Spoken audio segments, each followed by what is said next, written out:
Welcome to another episode of B2B Marketing Futures. Today we are diving into one of the most disputed topics in modern marketing: demand creation versus demand capture. Should we be investing more in building long-term brand and awareness, or focusing on capturing intent and driving pipeline today? If only 1 or 5% of the market is actively searching for solutions, why do you focus so much on the 95% who are unaware of your brand? In this episode, we'll explore how leading marketing teams balance these two forces, how that balance shifts across segments and maturity levels, and how brand ultimately connects to revenue. But before we jump in, I'd love for our guests to introduce themselves and share a bit about their role and their current focus. So, Christina, would you like to start? Sure. My name is Christina Thomas, and I am the head of social media for S&P Global. My scope is a bit broader than that. Think of us more as digital communications, crisis and social listening, things like that. But I'm excited to talk about how our role has shifted as really the world has shifted in the last couple of years. Awesome. Thank you so much. Jochen, welcome. Hey, my name is Jochen Karmazin. I'm a senior planner demand generation. And Christina, such as you, I started in social media like 15 years ago. And as you said, the role has shifted a lot. So currently I'm heading a project called Demand Center at Siemens Smart Infrastructure. And the primary task is to build up a team there to, I would say, professionalize our demand gen efforts across the company and make it, I would say, more impactful for nearly 5,000 communicators. Awesome. Thank you so much. And Stacey, welcome. Hi, thanks for having me. I'm Stacey Jaeger, Senior Demand Gen Manager at Protolabs, and I'm headquartered in Maple Plain, Minnesota, overseeing a lot of that cross-functional relationship between marketing, sales, operations, working really closely with RevOps as well. So looking forward to the discussion today. That's awesome. And welcome. So let's start with a quick pulse check, okay? Where do you focus your marketing efforts today? Creating demand or capturing it? Are you closer to 50-50, 60-40? Do you reject the split altogether? I'll jump in. I feel like with my role and function, I'm going to say that we almost reject the split altogether because it's hard to put a formula to success when it comes to social media. So what I mean by that is prior to, let's say, 2023, you could market without paying attention to what's being said in the, in the ether, because a lot of times people thought like, oh, that's just social media chatter. That's no big deal. That's not real. And now we are realizing that threads or conversations that start on social media are increasingly becoming real time issues. And if a company is just posting content without paying attention to the sentiment across social media specifically, but also other forums, and I'm talking social media platforms globally across all different languages, to understand what does a specific region think about a certain tool. For example, the conversation around AI. Some places are adopting it, and that's a great area to promote your AI tools, but other places are a bit fearful of it. And so, staying away from that fear mongering language that they are identifying in the social listening is really important. And then also, we noticed that because S&P Global is an enterprise and we span multiple industries, there are times when you can post something, you schedule a post a week out, and by the time it publishes, it's a bit tone deaf. So really paying attention to what is going out in real time to make sure that you are complementing the conversation, not disrupting it, which is likely going to not get you any impressions or any engagement, or not perpetuating false information that is being spoken about in the online. Really interesting. And you mentioned 2023. Something happened that year that I'm not aware of, or is like a new technology coming in, or? Honestly, I don't know if y'all feel me on this, but since 2020, it's just all 1 year. I don't know. So I say 2023, but it was probably 2024. To me, the catalyst for change was, one, the pandemic. People became a lot more vocal on social media, a lot more opinionated, and a lot more active on social media. But then fast forward to the shooting of the United Healthcare CEO, that conversation started online and then turned into a real world problem. And I think that was the time when corporations were like, oh, snap, we should be paying attention to what's happening online. We shouldn't just take this as trolls trolling the internet. And not only do we take it from that safety perspective of just ensuring that we are creating guidelines and regulations across the company for safety purposes. Specifically, we don't post about our executives in real time, things like that, but also in the way that we push out content. So, and so, again, a lot of times our editorial teams, they're creating content based on past things that have happened in the world. And by the time it's time for it to publish, it might not be the best thing to put at that moment. And so really trying to be more proactive and getting involved in conversations as they are happening and not piggybacking on the back end. Yeah, well, such an interesting angle to see demand creation and demand capture from a social listening perspective. What about you, Jochen and Stacey? How do you balance demand creation and demand capture, or do you also reject the split altogether? I'd say it's a very difficult question to answer. Siemens is a huge corporation. And actually in the metrics organization, so we have countries communicating, we have business lines communicating, we have the Siemens brand communicating. But if I had to guess, I would say we are moving more towards a 50-50 split. But we are coming from an area like, 10, 15 years ago where we rarely invested in demand capturing at all. I guess a lot of other companies have done the same because by that time, you couldn't measure that like that. Yeah. And I'm coming from an e-commerce perspective, and obviously everything you did in an e-commerce background, you usually try to capture demand, and you didn't build brands so much. I have the feeling that in B2B environments, like again, 10, 15 years ago, it was all about demand creation, not so much about demand capturing. And now we have a few initiatives that we actually we try to shift it in the other way. Obviously, we need to justify our investments more. We need to prove more. What is the dollar value of everything we do? I hope that it's not totally reversing, because I see a lot of value in a strong brand. I see how much a strong brand helps us in any direction. So we're moving towards a 50-50 split, but hopefully we stop there. Yeah, I'd have to agree. It's a hard question, right? And I think it, like anything, it depends on where you are, what kind of business you are, what you're trying to achieve for the year, both strategically, department level wise, as a business in total. I can't say that we have a good idea on if we have a solid split number, at least at Protolabs.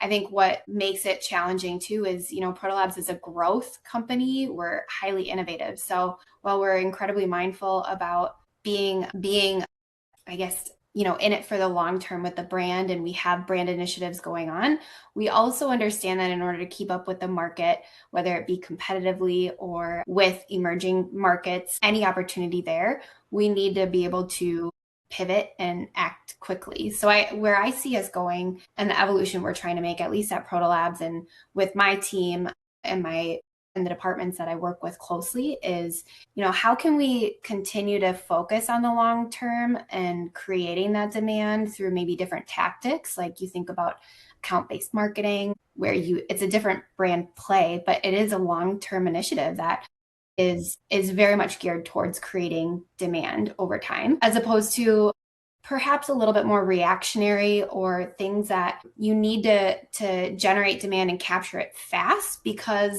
guess what? Revenue's down, orders are down, tough month. We still have to, hit our quarter budget and things like that. So I think you have to be flexible and nimble throughout that in order to be able to move quickly within the market, or be able to set yourself up for long-term success. So personally, I'd reject this split to some degree. Whether or not we do, formalize it or not at Protolabs is hard to say. But personally, in my experience, I don't think you can truly identify a split. You have to be ready for all of it and plan for all of it, in a sense. Well, it's not the easiest thing to do, especially with a company like S&P Global, because a lot of people still think that we're either McGraw-Hill and we make textbooks, or they think that we are Standard & Poor's, which we are Standard & Poor's, but the name S&P Global hasn't really become a household name as much. The S&P 500 has, but anyway, so with that, we identified that, well, one, there's an education issue, and two, there might be a bit of a trust issue. So where do we go with that? Employee advocacy. People trust humans more than they trust companies. And we use employee advocacy, which is, we will identify within each of our divisions thought leaders, people who have a bit of a following, are highly engaged on social media, and work with them to promote messaging, to reinforce our brand over and over again through their channels as well as the corporate channels. The other area where it's kind of a benefit if you think about it is in 2024 we announced a new executive leadership team, including a new CEO, and building their brands while also building the S&P Global brand has been really helpful, because if someone doesn't follow our brand pages, they are more likely to follow one of our executives. Our executives are more likely to get their content featured in LinkedIn news, things like that. So we've noticed that by focusing as much time in our employee social media and our executive social media, it helps build that brand trust that we feel like we were missing a bit since announcing the new brand in 2016. Well, let me jump out on that, because that's a perfect segue to what we are actually doing. I just came back from an event yesterday with LinkedIn, and they actually told us that at Siemens, it's exactly what we're doing. We're positioning our executives to create that brand, and they told us that we are one of the best companies to actually do this. Which I'm super happy to hear that. I mean, there are a lot of other areas which you mentioned. I think we still have to catch up, especially using employees more. We have a lot of amazing engineers with a lot of knowledge, and we're not positioning them well enough. But especially when it comes to exec communications, and Roland Busch was on stage of the CES. So a lot of things and a lot of buzz is created there. And it's actually for us, it's the same. It's if you have executives positioned well, it's strengthening the brand better than everything you can do via the brand. I'll echo. I think it's a huge opportunity that perhaps a lot of companies don't necessarily take as much advantage of, especially in the social space, because at the end of the day, that social space has that human first element, right? They are individual profiles. And with that, we are also capitalizing, especially this year, with just having incredible executives at Protolabs that have amazing stories, and they can tell stories very relatable for individuals at all levels within their career, as well as our target audiences. It's pivotal for us too, as a way to create demand to really tell our story in a different way, coming from, a different, we'll even call a channel in a way, right? A different channel or a different catalyst than we have in the past. That is also impactful with your strategic partnerships then too. How can you leverage then that voice coming from executives and featuring them in your strategic partnerships that you might be exploring with customers, with organizations, groups, and so forth. Executives. Prior to that, you mentioned ABM, Stacey, and I would love to connect that, but then you take that and you narrow down to more focused strategies. Sphere. And I always explain account-based marketing in its simplest form. You are marketing to the lens of an account rather than maybe an individual or a contact, right? It's truly looking at an account, what might move the needle there. When you think about the executive play within an account level, if your account-based marketing strategy is, hey, I want to move the needle towards this area of their business, and I want to make sure that they are well aware of our capabilities, how can that executive make a difference there, right? Journey, right? That's one in so many ways that you can leverage that executive relationship. Because at the end of the day, our executives care just as much as anyone along the hierarchy within Protolabs about. So however you can leverage what they do, what they can do, what they can speak about, and how they can show up from a marketing perspective as it relates to that account, why not give it a try? Ask those questions. I have a piggyback to that you just made me light bulb, but we are doing something similar, but we decided to try a different tactic with a vendor that helps create audiences around. It could be your ABM accounts, it could be politicians, public affairs, whatever. But instead of building it right now, if you were to build a paid campaign on LinkedIn, you're going to say, I want this job function in this region and blah, blah, blah. What this tool does is it will identify an entire universe around a single person. So for example, say it's me. say that we're building a universe around me because I'm so special. Not only would it be my coworkers, they would look at who is engaging with my social media accounts the most. Who am I tagging the most? Who's in my pictures?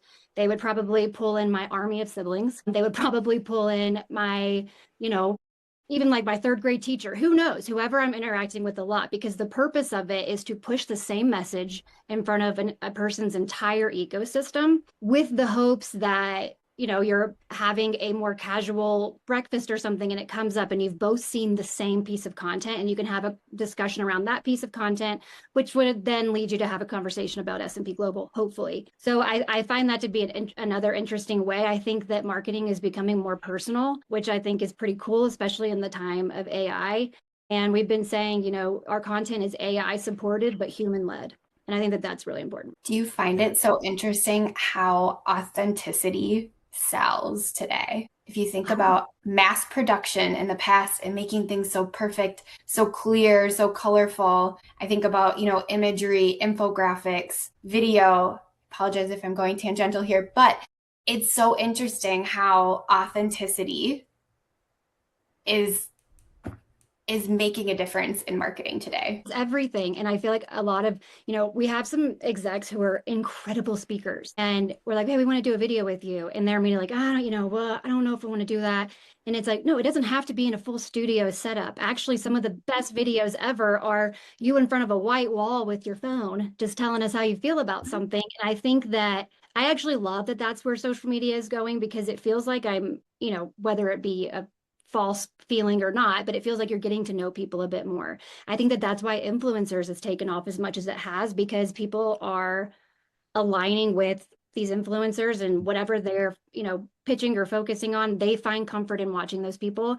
And if you can find that same, I guess, balance with your executives, I think that that's really the secret sauce. Yeah, and it's all about the content, right? Like everyone is following the TikTok algorithm today because of everyone can get viral if the content is good. It doesn't matter if you have 1 follower or 1 million followers.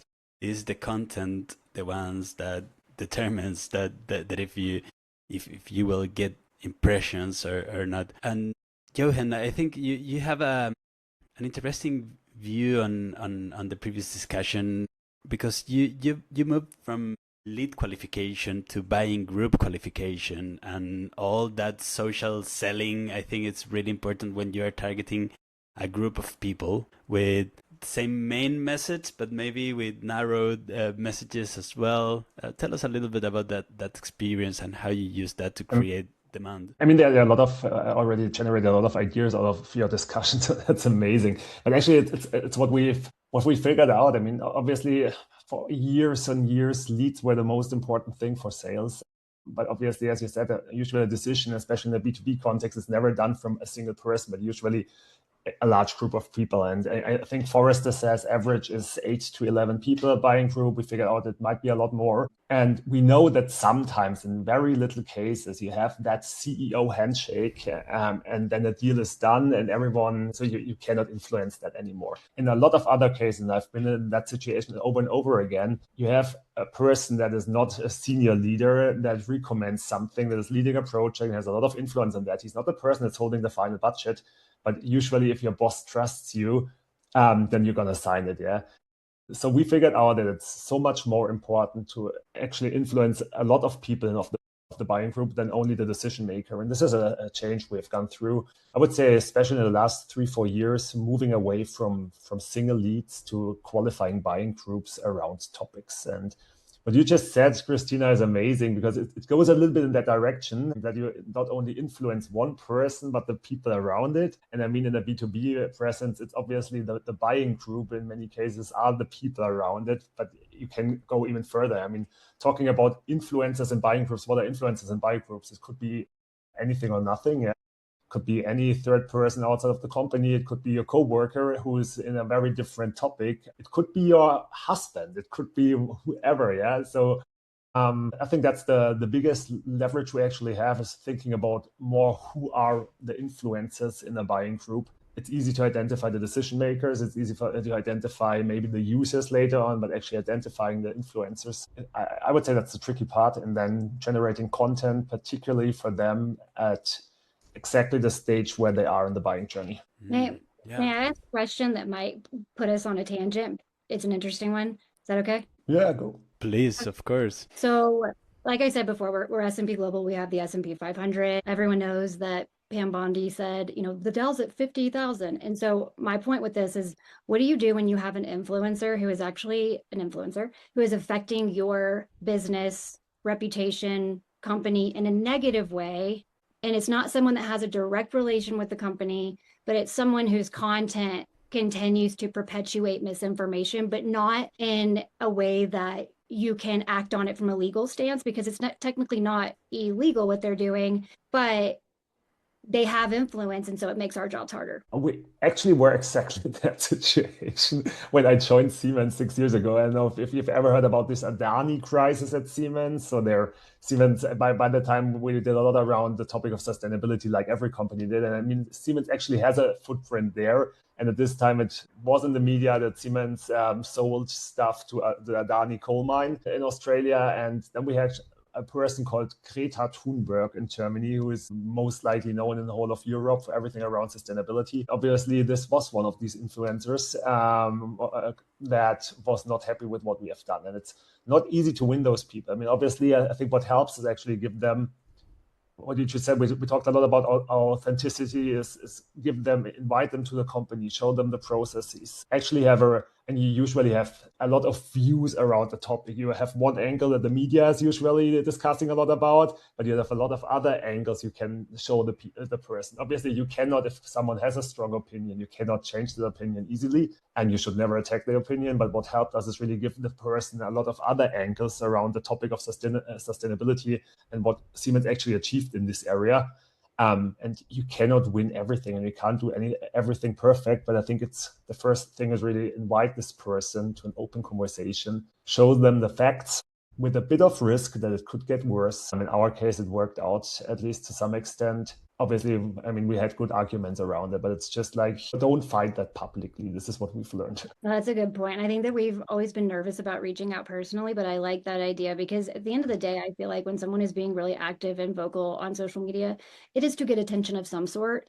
And if that attention is from us to say, like, well, no, this is the methodology behind X, Y, and Z or whatever, if that could help, I do think the risk is worth it. So that's interesting. What we've done is just to promote content that educates from a basic level. So for example, if someone is questioning our methodology on a rating or something like that, then we will just, put a post out that links to our ratings page on our methodology. But that doesn't always get in front of the influencer that you want to get it in front of. And I'm not going to go publicly comment that link on their post, because that could look petty. But anyways, I like your perspective. And Christina, have you found a way of actually creating opportunities out of those crises, or is just battling the crisis? So not that this influencer really wasn't she was not an issue. She wasn't putting out false information or anything like that, but she was someone who was taking our reports and writing about them, and her following took off. And I love her dearly, because she came to us via our DMs and was like, hey, can I talk to the authors on this report? And it was amazing. And it was that moment where I was like, wait a minute. Okay, this is actually this is a tool at our disposal if she's now coming to us and asking for commentary on these reports that she's writing about, that gives us a little bit more skin in the game. We can explain our rationale behind whatever report she wants to focus on. And that has been really helpful. And now every single month, I get an email for the most recent report. I connect the person with the teams, and it's been this more seamless flow. But that was one where we didn't reach out directly to her, but she reached out to us. But I'm wondering if we were to reach out first to some of these people, just as Jochen said, and then see what comes of that, and see if we can start to play a part a bit in the content that they're writing and the audience that they're building. I love that idea, because echoing what's already been said here, I often find when folks are communicating in this example, probably in a negative way or a less positive way, that is really, there's a reputation management issue going on essentially with the company, or a brand reputation management issue going on. Sometimes it's because they're misinformed or uninformed, right? So when you can take initiative and be proactive to be like, let me inform you, or let's let's take that walk around the facility. Let's sit down and have this conversation. So to other points being made, we can't prevent them from going out and sharing their message, but we can definitely help inform what they're sharing, do our best at least, right? To try to circumvent what might be happening. This conversation reminded me about an anecdote. I used to work for a large winery in Chile, and we sponsored the Tour de France. Okay, with a brand called Bicicleta, which means bike in Spanish, and it was the first time that a wine brand was actually sponsoring the Tour de France, which is quite kind of weird because France is one of the largest wine producers, and something very organic happened, and it was that the farmers in France were protesting and almost blocking the Tour de France in all the cities because a Chilean brand was sponsoring the main sport event in France, which was super weird for them, right? They and the thing was, for the opportunity for our brand was enormous. We were in all over the news, in all over the world, like the farmers in France protesting against our brand. And of course, we didn't want that. We just wanted to be in the Tour de France. But we took the opportunity of something that was negative as a huge brand awareness for the brand. And it was, yeah, of course, hard to manage. And there are some risks, but yeah, you can make like positive things out of crises. And yes, just an anecdote. That's a good one. Yeah.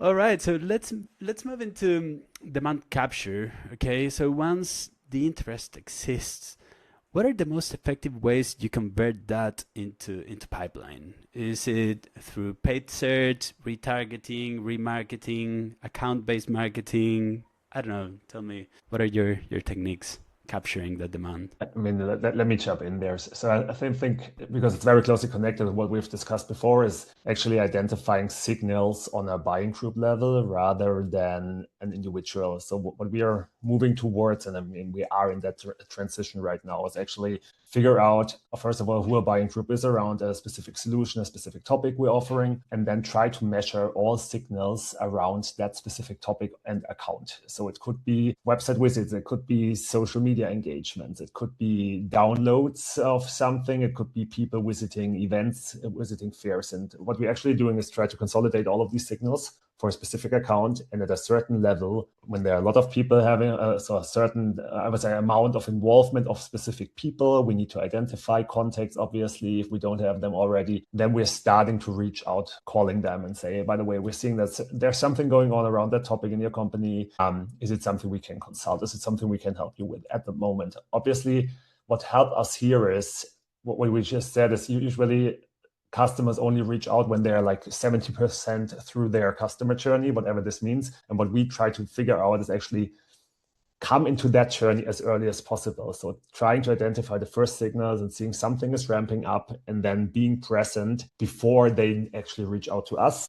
And there's not one specific tactic that I would say works best, but it's really the sum of signals that helps us to identify it. Obviously, there are a few very strong signals, especially if it's last touch attribution. I mean, people coming to a fair, coming to an event, having a sales talk there, or having a one-on-one talk is usually a very strong signal. But there are a lot of other signals before that a lot of other companies are currently ignoring, and we started to base, I would say, start our demand nurturing around all these signals, and then reaching out in person.